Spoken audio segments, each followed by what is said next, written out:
2022년 9월 21일 수요일 달코라 뉴스입니다. DFW 지역의 주택 판매가 냉각되면서 시장의 주택 재고는 계속 늘어나고 있습니다. 정치권에서 불법 이민자 이송 논란이 가열되고 있는 가운데 이번엔 공화당 주지사들이 조 바이든 대통령의 여름별장을 다음 표적으로 삼을 것이란 보도가 나왔습니다. 직원이 고객을 살해해서 화제가 됐던 통신업체 스펙트럼 케이블의 모기업 차터 커뮤니케이션스가 11만 5천만 달러의 손해배상금을 지불하게 됐습니다. 알렌의 75번 고속도로를 달리던 화물차 한 대가 갑자기 도로 아래로 추락해 트럭 운전사가 사망했습니다.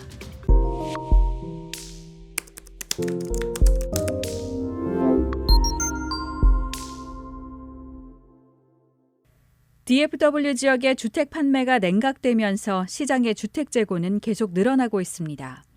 리맥스 전국 주택 보고서에 따르면 지난달 DFW 시장의 주택 재고량은 작년 대비 94% 증가했습니다. 반면 주택 거래율은 13.7% 하락했습니다.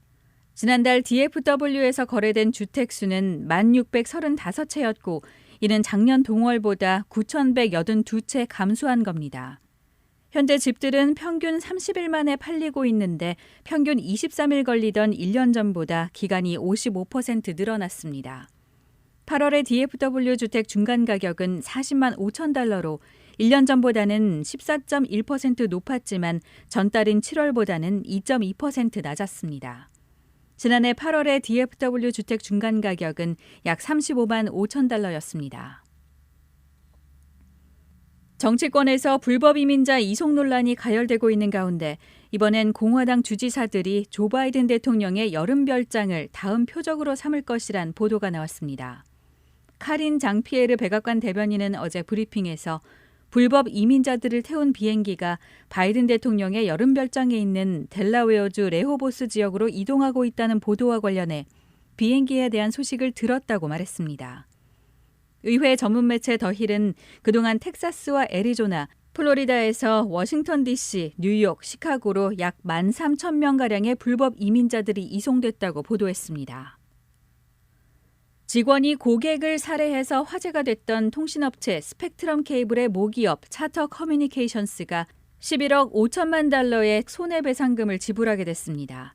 지난 7월 달라스 카운티 배심원단은 직원 관리에 소홀했던 스펙트럼 케이블과 모기업 차터 커뮤니케이션스에 74억 달러라는 징벌적 손해배상금 및 유가족을 위한 일부 손해배상금 지급을 명령했습니다.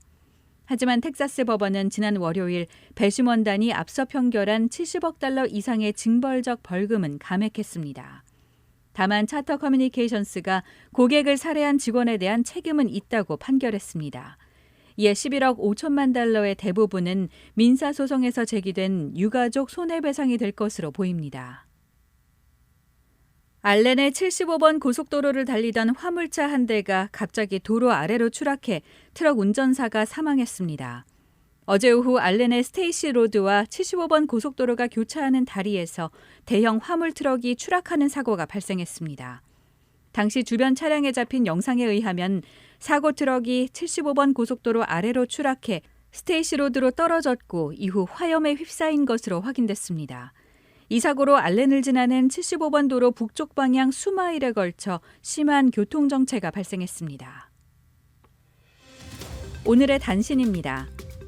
취임 뒤 첫 유엔 총회 연설에서 한국의 윤석열 대통령이 세계적 복합 위기를 돌파할 대한민국의 해법을 자유와 연대라는 핵심 단어로 제시했습니다. 대정부 질문 사흘째인 오늘 한국 여야는 여러 경제 현안을 놓고 각각 문재인 정부와 윤석열 정부 실책을 언급하며 날을 세웠습니다. 외교의 슈퍼볼로 불리는 유엔 총회가 코로나19 사태 이후 처음으로 정상 개막했습니다.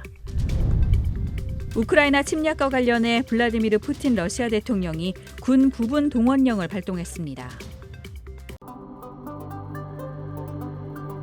지금까지 9월 21일 수요일 달코라 뉴스의 소피아 싱이었습니다.